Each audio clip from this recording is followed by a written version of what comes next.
율법은 결코 나쁜 것이 아닙니다. 율법은 나쁜 것이 아닌데 문제는 율법주의가 문제가 되는 거죠. 한국 교회도 한때는 굉장히 율법주의가 강한 시기가 있었습니다. 지금은 너무 풀어져서 문제지만 한때는 이것이 너무 강해서 때로는 우리의 이 신앙에 있어서 사람들이 두려움과 공포심 가운데 교회를 다녔던 적이 있습니다. 이런 분이 계셨어요. 신학교 교장 선생님이신데요. 교장이신데 학장이신데 이분이 선교사님이 오셔가지고 그 선교사님과 함께 택시를 타고 이제 이분을 배웅하기 위해서 그 당시에는 비행기가 드물다 보니까 배를 타게 되었습니다. 배를 타고 이제 함께 가게 되어 있었는데 그날 이 배가 지연되어서 제 시간에 출발을 하지 못하게 되면서 도착하기로 했던 교회에 도착을 못하게 되었습니다. 그래서 부득불 이 선교사님과 이 신학교 교장 선생님이 함께 배 안에서 예배를 드리게 되었는데 이 사실이 이 교회에 알려지면서 이 신학교 교장 선생님을 잘랐습니다. 잘랐던 두 가지 이유가 있는데 하나가 뭐냐면 주일날 택시를 탔다는 것, 또 하나는 예배를 교회에서 드리지 않고 배 안에서 드렸다는 것 때문에 이 두 가지 이유를 가지고 이분을 신학교에서 내보낸 적이 있었습니다. 근데 이 신학교가 이 신학 교수님이 누구냐면 한국에 난 세계적인 신학자였던 박윤선 박사님이십니다. 이런 분이 한국 교회에 있었음에도 불구하고 신학교에서 퇴출당했던 이유가 이 두 가지 이유 때문이었습니다. 얼마나 율법주의가 강했는지 아시겠죠? 율법주의의 가장 큰 문제는 구원을 하나님의 이 은혜로서 받는다는 것을 무시하고 인간의 드러나는 행위를 통해서 받는다는 것이 문제인데요. 이 율법주의가 우리 가운데 자리 잡기 시작하면 대부분 사람들의 신앙생활을 어떻게 하는가 하면 척하는 거죠. 기도하는 척, 사랑하는 척, 헌신하는 척, 예배 드리는 척 하면서 살기 시작한다는 겁니다. 이 유대인들에게 경건한 삶을 살고 있는 세 가지 이 삶의 방식이 있었거든요. 스타일이 있었는데 이 세 가지가 오늘 마태복음 6장에 나옵니다. 첫 번째가 뭔가 하면 구제입니다. 오늘 경건한 삶은 반드시 구제를 해야 되는 거예요. 두 번째 경건한 삶은 어떤 삶인가 하면 기도를 해야 됩니다. 세 번째 경건한 삶은 무엇을 해야 되는가 하면 금식을 해야 했습니다. 이 세 가지가 그 당시 유대인들에게 있어서 가장 중요한 경건의 대표적인 삶이었는데 오늘 마태복음 6장에 넘어오니 예수님께서 이 세 가지에 대해서 오늘 말씀을 하면서 유대인들이 율법주의에 빠져서 이 내면과 외면이 다른 이 척하면서 구제하는 척, 기도하는 척, 금식하는 척 하면서 사람들에게 보여주는 신앙에 대해서 예수님께서 오늘 경계하고 있다는 겁니다. 윗선을 떨고 있었다는 거죠. 여러분, 윗선이 뭡니까? 이 윗선이라는 이 원어 단어를 보면 연극 배우가 가면을 쓰고 연극하는 것을 이야기합니다. 오늘 나는 분장 기술이 너무 좋아가지고요. 청년도 할머니같이 만들어 놓을 수가 있습니다. 근데 옛날에는 분장 기술이 떨어지니까 가면을 쓰고 나와서 그 역할을 감당했습니다. 그러니까 할아버지 가면을 쓰고 할아버지 역할을 했고 할머니 가면을 쓰고 할머니 역할을 했는데 훌륭한 배우는 어떤 역을 맡겨주어도 다 소화해냅니다. 어떤 데는요 악역을 맡겨놓으면 진짜 악인같이 합니다. 이정재 보십시오. 얼마나 악인 같습니까? 작년에 암살 나왔을 때 죽이고 싶은 놈이었잖아요. 근데 이번에 인천 작전 보면서 제 마음이 치유가 되었어요. 얼마나 연기를 잘합니까? 그러니까 이 연극 배우들은요 악역을 맡겨놓으면 악역을 하고 배신자 역할을 맡겨놓으면 배신자 역할을 하고 또 어려운 삶의 역할을 맡겨놓으면 정의가 넘치는 사람들로서 그 연기를 너무 잘한다는 거죠. 우리는 상당히 어색하지 않습니까? 근데 그들은 능숙한 거예요. 그러니까 배우가 될 수 있는 거죠. 이게 뭔가 하면 윗선이라는 단어입니다. 그러니까 그 사람들이 하고 있는 행동을 보면 진짜 같은 거예요. 진짜 악역을 많이 하면 동네 꼬마들한테 맞을 수도 있다는 거예요. 애들이 진짜 나쁜 놈인 줄 알고요. 오늘 이와 같이 우리 신앙생활도 윗선을 가지고 얼마든지 살 수 있다는 겁니다. 저분을 보니까 경건해 보이는 거예요. 저분을 보니까 있어 보이는 것 같습니다. 저분을 보니까 영적인 삶을 잘 사는 것 같습니다. 근데 그것들이 윗선이 될 수가 있다는 것입니다. 여러분, 오늘날 교회의 위기가 무엇입니까? 우리가 자꾸만 교회의 위기를 이야기하는데 교회의 위기는 사람이 떠나는 것이 위기 아닙니다. 오늘 교회의 가장 큰 위기는 윗선자가 많아지고 있다는 것이 위기입니다. 정말 교회에서 하는 거 보고 찬양하는 모습을 보면 정말 거룩한 것 같습니다. 정말 경건한 것 같습니다. 교회에서 주고받는 대화를 듣고 있으면 정말 이들의 삶이 하나님을 향해 있구나 생각이 듭니다. 그런데 캠퍼스에서 하고 있는 모습을 보고 있으면 정말 뜻밖입니다. 아, 이 청년은 정말 좋은 청년이구나. 잘 훈련되어져 있는 청년이구나 싶은데 어느 날 캠퍼스에서 하는 거 보면 예수 믿지 않은 자들과 다를 게 하나도 없습니다. 여전히 술을 끊지 못하고 있고요. 그는 문화에 빠져서 허덕이고 있고 이런 모습들이 오늘 우리 가운데 위기라는 겁니다. 직장에서도 한번 보십시오. 교회에서는 굉장히 괜찮아 보이는데 직장에서는 아주 나쁜 악평을 받고 있는 사람이 되고 있다고 한다면 이 모든 것들이 다 윗선이라는 거죠. 그런데 문제는 윗선은 충분히 속일 수 있는 힘이 있다는 겁니다. 그래서 우리가 교회에서는 속는 거죠. 오늘 우리가 그런 분을 볼 때마다 속는 겁니다. 야, 이분은 정말 괜찮은 분 같아. 그런데 하나님은 속지 않는다는 것입니다. 그래서 오늘 하나님은 우리에게 이 윗선을 버리라고 이야기를 하고 있습니다. 사람에게 보이려고 오늘 신앙생활을 하지 말라는 겁니다. 은밀한 중에 보시는 하나님, 오늘 그 하나님이 우리의 신앙에 우리가 관심을 가져야 할 대상인데 자꾸만 우리가 교회를 오랫동안 다니다 보면 하나님이 교회에서 보이는 것이 아니고 주변의 사람들만 보기 시작하면서 점점 사람들의 눈만 의식하며 살게 된다는 것입니다. 1970년도에 미국에 월남전에 대한 반대 시위가 있었습니다.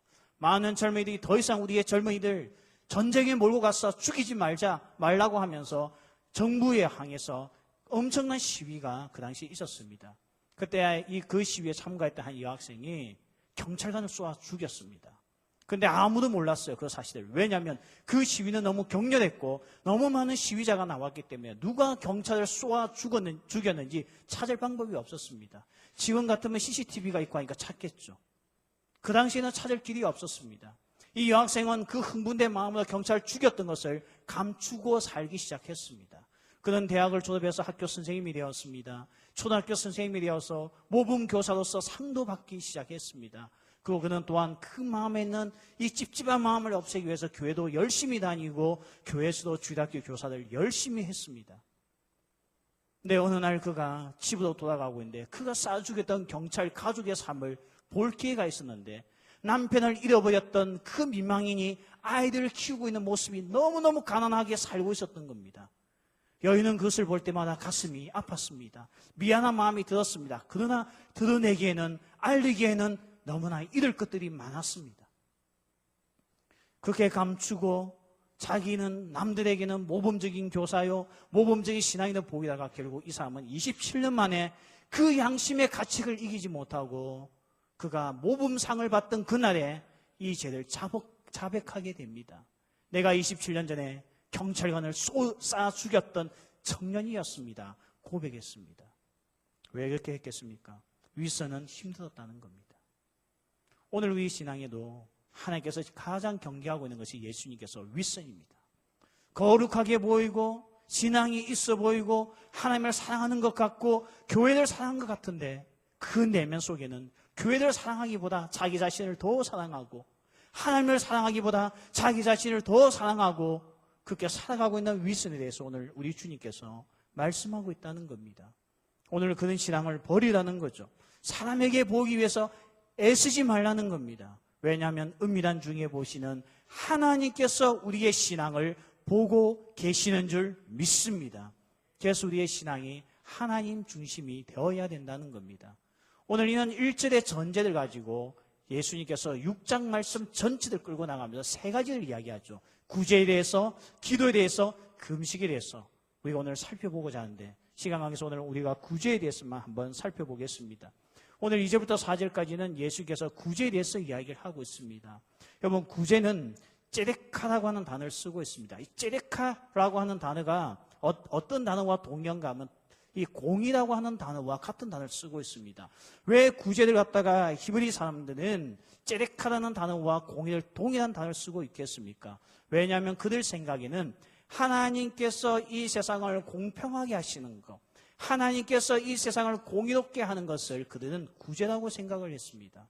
우리 청년들이 종종 그런 질문을 합니다. 하나님은 공의로우신 분이고 공평하신 분인데 왜 누구는 잘 살고 누구는 못 살고 이는 불공평한 세상이 어디 있습니까? 이야기하는데 하나님이 불공평한 것이 아니고 하나님이 공평하게 만들게끔 우리에게 째레카 구제하는 법을 만들어주셨는데 사람들이 구제하지 않기 때문에 이 세상은 불공평으로 남아있다는 거예요. 결국 오늘 구제하는 일이 뭔지 아십니까? 구제는 결국 하나님께서 이 세상을 공의를 실현하는 파트너로서 불러준 것이 구제입니다. 오늘 우리는 하나님의 파트너입니다. 어떤 파트너입니까? 하나님의 공의를 이 땅에서 실현해 나가는 파트너로서 부름받았다는 겁니다. 그래서 구제는요, 오늘 그리스도인들에게 의무입니다. 오늘 우리가 이 구제를 행하지 않는다고 한다면 우리는 하나님의 파트너십을 가질 수가 없습니다. 하나님과 함께하는 자가 될 수 없습니다. 우리는 계속 기도하죠. 하나님 나와 함께하소서. 근데 우리는 왜 하나님과 함께하지 않습니까? 왜 우리는 하나님과 함께하지 않으면서 하나님 보고 우리 보고 자꾸 함께하자고 이야기를 합니까? 오늘 우리가 하나님과 함께하는 그 증거의 삶이 뭔가 째레카 구제하는 삶이고 그 구제하는 것이 이 세상을 공평하게 한다는 겁니다. 은사가 있어서 돈을 잘 버는 사람이 오늘 연약하고 가난한 사람을 도와주는 거 그걸 통해서 세상을 공평하게 만드는 째레카, 이게 하나님의 방법이었다는 것입니다. 야고보서 1장 26절과 27절에 보면 이런 말씀이 나옵니다. 한번 띄워주시겠습니까?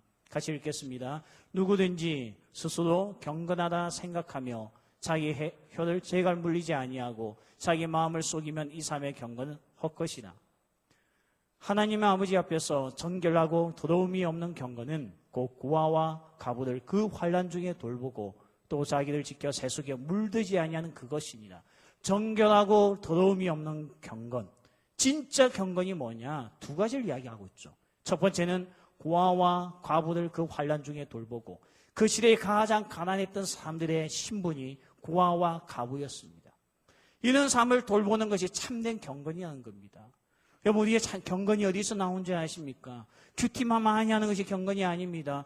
새벽기도 꾸준히 나가는 것이 경건이 아닙니다. 우리의 경건은 곧 구제하는 삶입니다. 오늘 내가 구제하지 않는다면 우리에게는 경건이 없다고 이야기를 하고 있는 겁니다.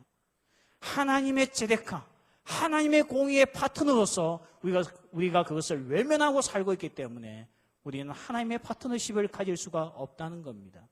여러분, 카네기가 이런 말을 했습니다. 부자인 채로 죽는 것은 부끄러운 일이라 했습니다. 내가 죽을 때 부자로서 죽는다면 부끄럽다는 거예요. 다 나누어 주고 다 떠나는 것이 참된 삶이라는 겁니다. 우리는 소설책에 보면 유대인들은 항상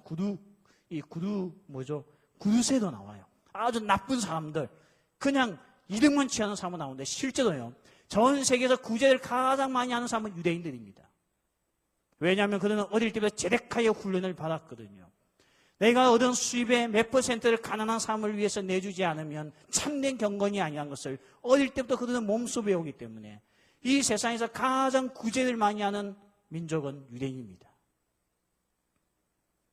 오늘 우리가 이렇게 놓고 본다면 과연 우리는 한국교회 성도들로서 우리는 얼마나 구제에 동참하고 살고 있습니까? 생각보다 많은 청년들이 구제하는 것을 게을리하고 있습니다. 이것은 우리가 하나님의 파트너십으로서 살아서 안 될 삶임에도 불구하고 청년들이 구제하는 것에 돈을 쓰기보다 자기를 꾸미고 자기의 쾌락을 취하고 자기의 잠깐만의 즐거움을 위해서만 돈을 쓰고 만다는 겁니다. 하나님의 파트너십으로서 살 수 없다는 거고 그 안에는 참된 경건이 없다는 겁니다. 여보, 어떤 한 여인이 있었습니다. 몸이 많이 아팠습니다. 점점 몸이 안 좋아지고 나니까 하반신 마비가 오기 시작합니다. 직감했습니다. 이제 얼마 남지 않았구나. 이 여인이 그런 마음을 가지고 내가 남아있는 여생 동안 내가 오늘 도와줄 사람이 없을까 하다가 병원에서 TV를 보다가 6.25 전쟁에 대한 소식을 들으면서 한국의 전쟁 고아들을 보게 됩니다. 내가 저들에게 조금이라도 도움이 되었으면 좋겠다 싶어서 그는 그냥 그 한국 땅에 알지도 못한 고아들의 고아원을 세워달라는 마음에 계속해서 기부를 하기 시작했습니다. 병원비를 아끼가면서 기부를 하고 그 여인은 어느 날 죽게 되었고 그 가족들이 이 아내의 남편이 그 아내의 유품을 정리하다가 통장이 나왔는데 그 통장에 보니 모든 돈들이 다 어느 한 계좌로 들어가게 있었고 알고 보니 그게 한국에 있는 고아원을 지원하는 돈이었다는 걸 알게 되었습니다. 남편이 그는 아내의 수고를 확인하고 싶은 마음에 한국에 와 그 고아원을 방문하게 됩니다. 갔더니 고아들이 너무 많은데 아이들이 배우지를 못하는 거예요. 아, 내가 이 고아들에게 학교를 지어줘야 되겠다. 이것이 내가 오늘 우리 아내의 그 마음을 내가 함께 할 수 있는 길이겠구나 생각하고 이 남편은 한국에 돌아와 그 자기가 살고 있던 집을 팔아 그 헌금으로서 한국에 학교를 세웠습니다. 그 학교가 부산에 있습니다. 그 학교가 무슨 학교인 줄 아세요? 이사벨 여고입니다. 오늘 우리 한국이 오늘 여기까지 많은 사람들이 교육을 받고 있을 수 있었던 것은 이와 같이 예수 하나님의 파트너십을 가지고 제데카의 정신을 가지고 하나님의 공의를 비판하고 살 것이 아니고 이 세상이 왜 이렇게 차별이 심하나 비난하고 살 것이 아니고 내가 그런 하나님의 공의를 실현하기 위한 파트너십을 가지고 살겠다는 거, 이게 제데카입니다.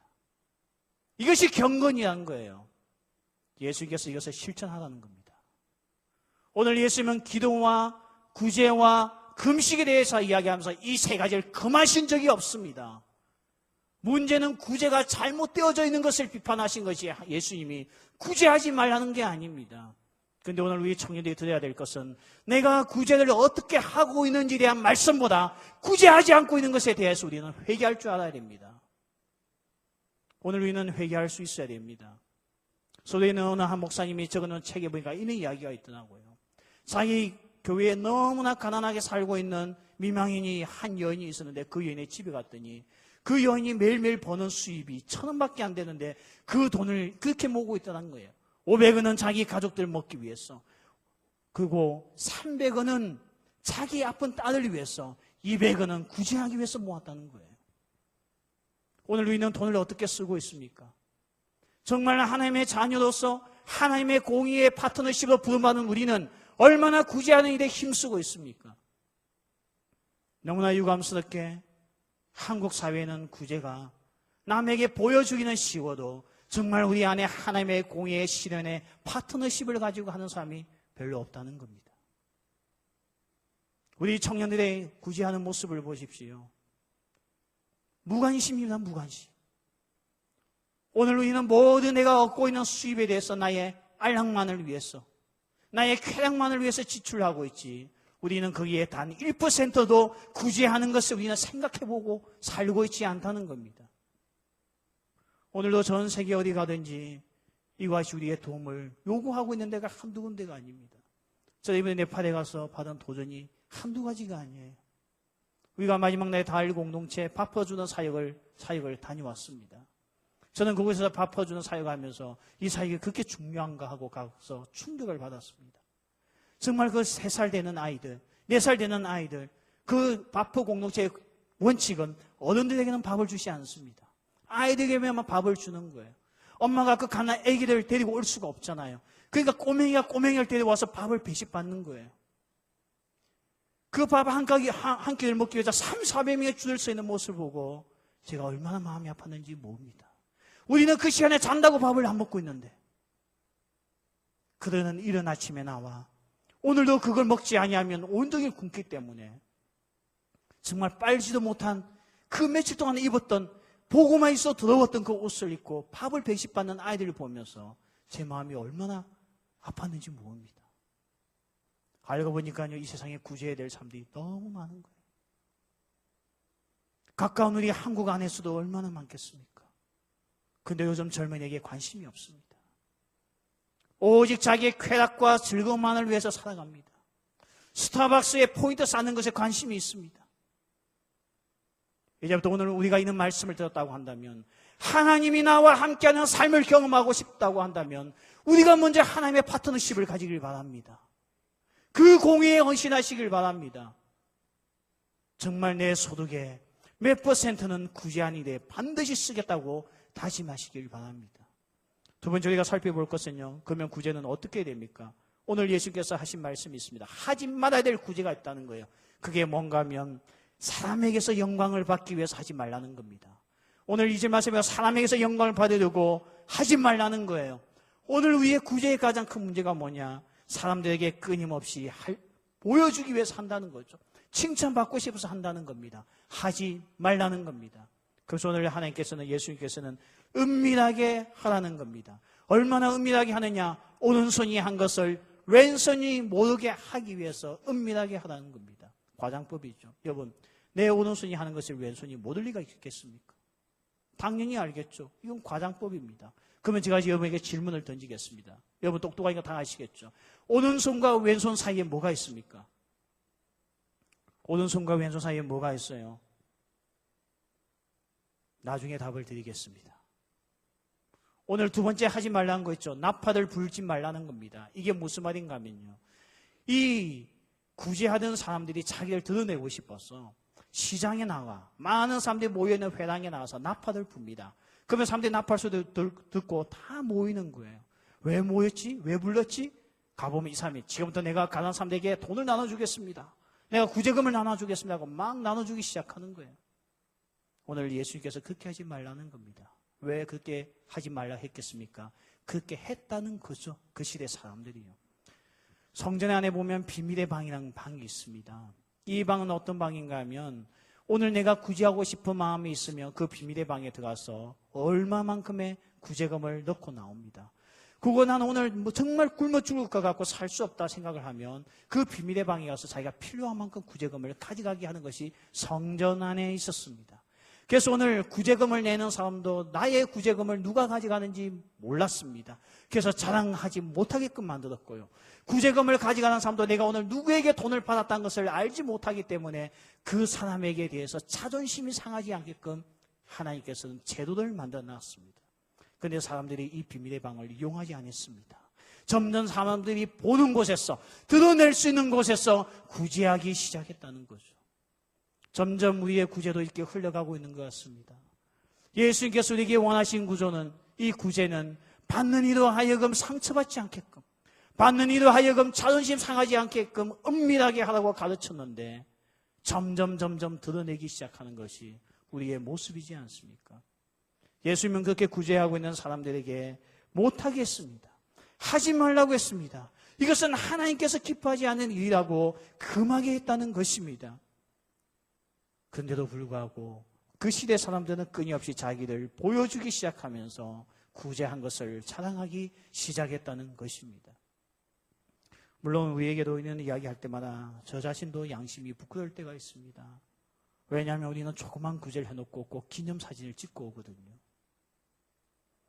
이것이 옳지 않다는 생각을 가지면서도 때로는 사람들에게 보여주기 위해서 우리가 그런 일을 했다는 것을 알려줘야 되고, 우리가 이 구제금을 잘 전달했다는 것을 사람들에게 정확하게 알려주기 위해서 때로는 사진으로서 그것을 남길 때가 있습니다.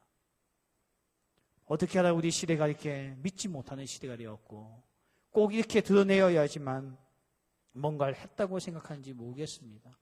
오늘 여러분, 우리가 정말 주님 앞에서 이 구제금을 받을 때마다, 이 구제금을 나눠줄 때마다 우리가 그것을 은밀하게 할 수 있는 그런 은혜가 있기를 바랍니다. 오늘 예수께서 이렇게 말씀했죠. 그들은 자기 상을 이미 받았다는 거예요. 남에게 보여주기 위해서 구제하는 사람은 자기 상을 받았다는 겁니다. 이 받았다고 하는 헬라 단어 아페초가 재미난 단어입니다. 아페초 뜻이 뭔가 하면 지불 완료입니다. 이미 하나님께서 다 지불해 줬다는 거예요. 그 사람에게 줄 상은요, 더 이상 없다는 거예요. 당신이 누구에게 보여주기 위해서 구제느냐? 지불 완료. 하나님 앞에 더 이상 기대하지 말라는 겁니다. 하나님도 기억하지 않는다는 거예요. 왜냐하면 지불 완료이기 때문에. 그렇죠. 사실 우리가 뭔가 구제를 하고 많은 돈을 가지고 구제를 하면 신문에 나겠죠. 그러면 사람들이 그런 글을 읽고 놀라워하겠죠. 그 다음은요, 기억하지 않습니다. 사람들은 생각보다 남에 대해 그렇게 기억하지 않습니다. 여러분, 이번에 한국 축구가 8강에서 떨어졌습니다. 떨어지고 나니까 저도 마음이 안 좋아서 그 다음부터 올림픽의 재미가 절반으로 감소했습니다. 그런데 여러분, 한국이 올림픽에서 금메달을 딴들 내가 그것을 얼마나 기억하고 살겠습니까? 우리 양궁에서 금메달 2개 땄더라고요. 여러분, 누가 땄죠? 벌써 기억 못한 청년들 있잖아요. 불과 지난주인데도 불구하고. 우리는 남이 해놓은 것을 길게 기억하지 않습니다. 결국 사람들에게 평가받는 것은 길지 않습니다. 그러니까 섭섭하죠. 사람들이 잃어버리니까 섭섭하죠. 결국 어떻게 합니까? 그것을 기념물로 남기고 싶어 하는 거예요. 근데 나는 나중에 사람들이 기념물을 봐도 감동이 없습니다. 그러니 어떻게 하게 됩니까? 떠벌리게 되는 거죠. 그게 결국은 자기들 자랑하다가 끝날고 만다는 겁니다. 그래서 오늘 우리에게는 은밀한 중에 보시는 하나님을 믿음으로 바라보며 구제할 수 있는 삶이 되어야 됩니다. 여러분, 은밀한 중에 보시는 하나님 앞에 구제하는 방법이 뭔지 아십니까? 그냥 교회에 헌금하는 겁니다. 그냥 선교단체에 헌금하는 겁니다. 그리고 그 쓰임이 어떻게 되고 있는지 우리는 관심 끄면 됩니다. 그러면요, 나는 헌금했지만 그 돈이 누구에게 갔는지 나는 알 수 없기 때문에 그 사람들에게 갑질할 이유도 없고 내가 큰 소리치며 살 이유도 없습니다. 돈은 묘합니다. 주는 자가 받는 자에게 갑질하게 되어져 있습니다. 돈은 묘합니다. 받으면 숙입니다. 그래서 이번 직장에서 성질 못 내고 살잖아요. 돈은 묘해요. 그래서 예수님께서는 이 구제는 돈으로서 하기 때문에 절대 은밀한 중에 해야 그 사람의 인격을 짓밟지 않다고 생각했기 때문에 예수님은 드러내지 말고 오직 은밀한 중에 보시는 하나님 앞에 이 모든 것을 맡기고 하라는 것입니다. 오늘 말씀에 보면 누가 갚아준다 되어져 있습니까? 하나님께서 갚아주십니다. 여러분, 다시 질문하겠습니다. 오른손과 왼손 사이에 무엇이 있습니까? 무엇이 있을 때에 오른손이 하는 것을 왼손이 못할 거 아닙니까? 뭐가 있겠습니까? 사랑입니다. 사랑이 이 가운데 놓여 있으면 내가 무엇을 주었는지 기억 못합니다. 저는 아이들을 키우는 아빠입니다. 나는 우리 딸에게 무엇을 그동안 주었는지, 우리 아들에게 무엇을 주었는지 기억 잘 못합니다. 우리 아들이 커면서 이놈들이 분유를 몇 통 먹었는지 저는 기억 못합니다. 그런데 그냥 도와주기 위해서 준 사람은 기억할 수 있습니다. 사랑이 전제되어져 있을 때는 오른손이 하는 것이 왼손이 못한다는 것이 예수님의 뜻입니다. 오늘 우리가 섬기고 있는 삶, 알아주지 않는다고 섭섭한 마음도 가지겠지만 오늘 지불 완료되어진 인생을 살기보다 하나님께서 영원히 기억하시고 하나님께서 갚아주신다는 그 은혜를 바라보며 구제하는 삶이 참된 경건이라고 말씀하고 있습니다. 곽성희 목사님의 이 간증책에 보면 그런 이야기가 나옵니다. 이분이 이북에서 월남해가지고 내려왔잖아요. 6.25 때 월남에서 내려와가지고 그가 여기 살고 있을 때에 저 북한이 공산화될 때 살 수 없어서 남한에 내려와서 공부할 때에 혼자 내려왔기 때문에 가지고 온 돈은 10원도 없었고 아무것도 없었는데 이분이 대학을 다니고 한국에서 대학을 다니고 미국에 유학까지 갈 때까지 모든 장학금과 경비를 지원받았다는 겁니다. 그분은 이 장학금을 받을 때마다 그 주변 사람들의 도움을 받고 그가 공부를 할 때마다 왜 내게 하나님께서 있는 은혜를 베풀어 주실까? 내가 그렇게 똑똑한 것도 아니고 내가 그렇게 위대한 사람도 아닌데 도대체 날 뭘 믿고 사람들이 나에게 이같이 장학금을 주고 지원할까? 나중에 그가 세월이 지나서 알게 됩니다. 알고 보니 할아버지가 북한에 계실 때, 이북에 있을 때에 그렇게 살았다는 겁니다. 가난한 젊은이들을 공부시키고 가난한 젊은이들 유학 보냈던 사람이 자기 할아버지였다는 겁니다. 나중에 곽승희 목사님이 알게 되었습니다. 하나님이 갚아주신 것이었구나. 오늘 정말 우리가 살아가면서 오늘 우리에게 주님께서 하신 말씀이 무엇입니까? 사람에게 보이기 위한 신앙은 쓸모없다는 거예요. 그러면서 우리가 사람에게 보이고자 하는 유혹이 뭔가 하면 구제입니다. 그런데 오늘 우리는 구제가 남들에게 보이느냐 보이지 않는 핵심이 아닙니다. 우리 청년분은요, 이 시대 청년들은요, 구제를 하지 않는다는 겁니다. 오직 정부만 비난하고 있죠. 분배 잘 못한다고요. 그런데 오늘 우리가 이 구제의 문제를 예수님은 국가에 맡기지 않았습니다. 예수님은 구제의 문제를 정책에만 맡기지 않았습니다. 오늘 예수님은 구제의 문제를 성도들에게 맡겼습니다. 오늘 구제의 문제를 각 가정에 맡겼습니다. 예수님은 이 구제의 문제를 오늘 교회에 맡겼습니다. 여러분, 구제하십시오. 주님의 명령입니다. 구제하십시오. 하나님의 공의의 파트너십이 됩니다. 주여 나와 함께 하소서 말할 자격이 없는 자리 너무 많습니다. 나는 하나님이 하는 삶에 우리는 함께하지 않으면서 왜 우리는 하나님 앞에 나와 함께하라고 강요하고 있습니까? 파트너십은 함께 뜻이 통할 때에 가능한 것입니다. 이제는 구제하는 자가 되십시오. 오늘부터 금전을 관리하십시오. 나의 돈을 어디 쓰고 있는지 적어보십시오. 우리는 제자반과 리더반에 오면 주간 계획표를 작성하게 되어져 있습니다. 근데 사실 하나가 더 있어요. 그게 뭔가 하면 가계 지출부를 제출하게 되어져 있습니다. 내가 이걸 한번 할까 했더니 우리 청년들이 반대했습니다. 그래서 안 하고 있습니다. 여러분 돈 어디에 쓰고 있습니까? 오늘 하나님께서 우리 보고 거지같이 살라고 말씀하지 않았습니다. 우리에게 필요한 것에 쓰라고 주셨습니다. 근데 그 필요한 것 안에는 우리가 구제도 있다는 것을 기억해야 됩니다. 그거 오늘 혹시 우리가 구제하고 있습니까? 그 사람들 앞에 나타나지 마십시오. 옳은 것이 아닙니다. 구제는 은밀한 중에 하는 것이요, 드러내고 하는 거 아닙니다. 내가 누구에게 구제하고 있는 건 몰라도 됩니다. 그렇게 하는 방법은 교회에 헌금하는 겁니다. 여러분, 한 개인을 내가 개인적으로 알고 후원해 보십시오. 내 마음에 언젠가는 상처가 될 날이 오고 섭섭한 마음이 들 때가 있습니다. 그걸 갖다 우리는 갑질이라고 이야기합니다. 돈 가지고 갑질하지 마십시오. 몇 푼 도와준 것 가지고 큰 소리 치지 마십시오. 오늘 우리의 이 구제가 은밀해질 때에 오늘 하나님께서 내 삶을 굽어 살피시며 기억하시며 갚아주시는 줄 믿습니다. 정말 경건의 삶, 구제하는 청년들 되길 바랍니다. 왜 돈을 버느냐, 왜 인생을 사느냐 물어보면 하나님의 공의를 이 땅 가운데 실현시키는 파트너십으로서 살고 있습니다. 고백할 수 있는 청년들 될 줄 믿습니다. 왜 사냐고 몰라요. 그게 목사님 질문입니다. 그렇게 말하는 청년들이 없길 바랍니다. 왜 직장을 구하고 돈을 벌려고 하느냐 물으면 하나님의 공의에 파트너십을 가지고 살기 위하여 오늘도 직장에서 땀 흘립니다. 말할 수 있는 청년들 되길 바랍니다. 우리 같이 한번 찬양하고 오늘 말씀을 얻고 정말 주님 앞에서 이와 같은 삶을 살게 해달라고 우리 같이 한번 기도하겠습니다. 보소서 주님, 나의 마음 선한 거 하나 없습니다.